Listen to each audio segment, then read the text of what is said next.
Welcome to the New Yorker Hotel, Manhattan, New York room tour. So here we have the bathroom. It's very small and bijou, and most of the rooms in central Manhattan are very small.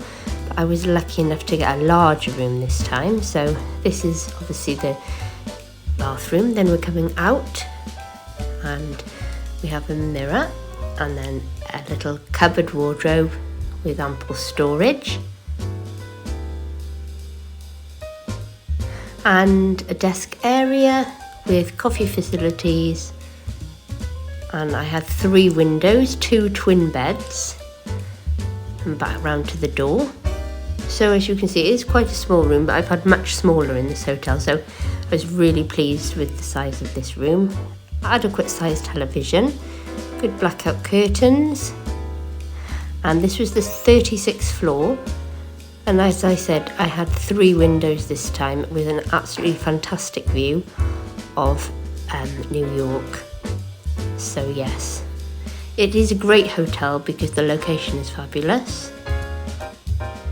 So thank you for watching, and I definitely recommend this hotel for sightseeing and visiting New York. Bye bye.